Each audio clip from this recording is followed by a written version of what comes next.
Algún día me hice esta reflexión. Colombia lleva 200 años de vida independiente, escasamente 47 años de paz.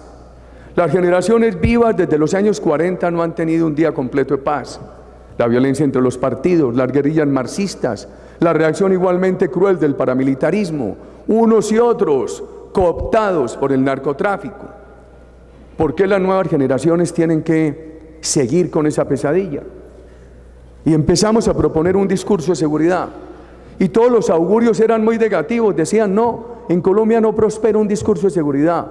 En el mensaje político había una gran resistencia al discurso de seguridad. Y por supuesto había temor a lo que había sido la experiencia de la doctrina de la seguridad nacional en América Latina.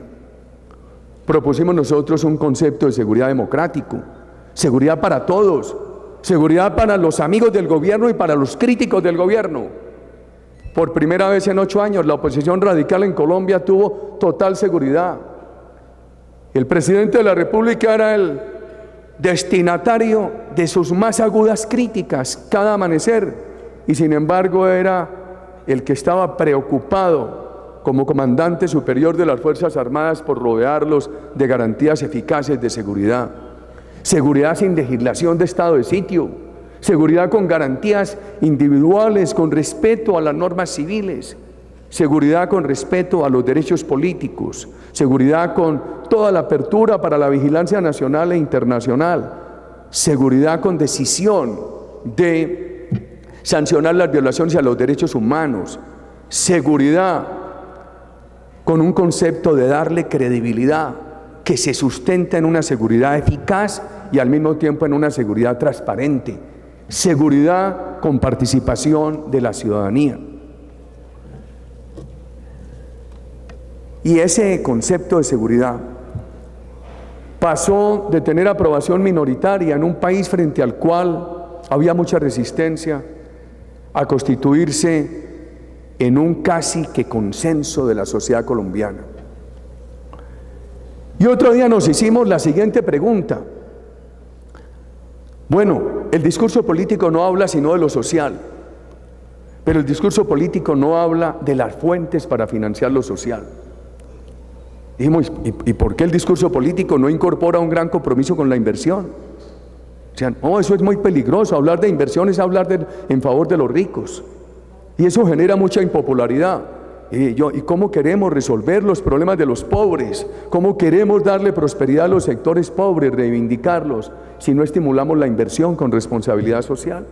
Y empezamos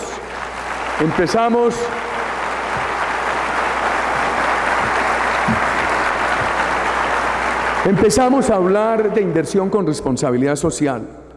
Y después nos hicimos otra pregunta. Bueno, si la seguridad es un presupuesto necesario para la inversión y la inversión es una fuente de recursos para la inversión social, ¿qué papel cumple la inversión social frente a la seguridad y frente a la promoción de inversiones? Y el debate nos llevó a contestar, es validadora. Si no hay avance en lo social, se carece de un elemento que valide, que legitime una política de seguridad y una política de promoción de la inversión. Yo pasé, hablando de estos temas, 8 años en el Congreso de la República, 3 años en la gobernación de Antioquia, 5 años en una campaña presidencial, 8 años en la presidencia de la República y ahora 2 largos meses de expresidente, y quién sabe hasta cuándo. ¿Y por qué? Queridos amigos, porque la política no puede ser la peleita del día a día, el voto aquí o la pérdida del voto allá. La peleita no puede ser el agravio del día a día.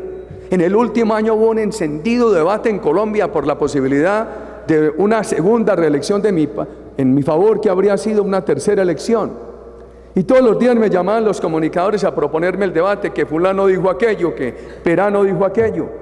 Y yo contestaba lo siguiente, muy del corazón, del alma. Yo contestaba, miren, a mí me da mucho miedo perpetuar al presidente. Nosotros necesitamos más vocación de servicio que apego al poder, pero me da mucho miedo, me da mucho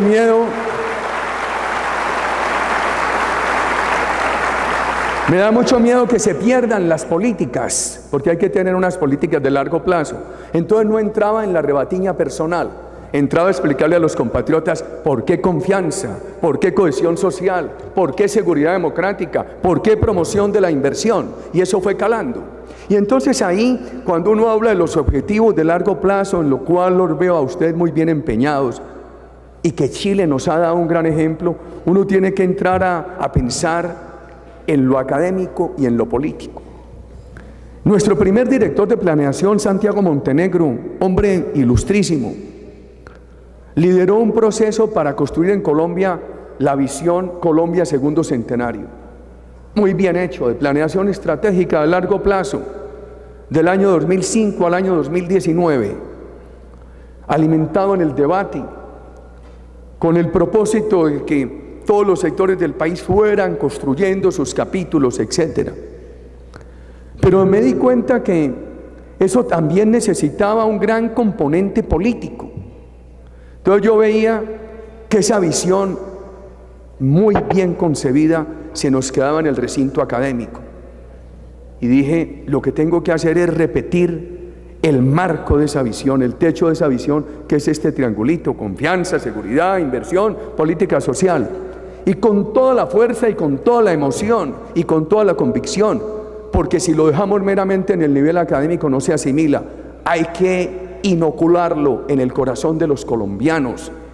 Las ideas tienen un componente emotivo que encuentra campo fértil cuando se proponen con insistencia y con irrenunciable buena fe y con afecto a los ciudadanos y al país. Y eso se fue logrando.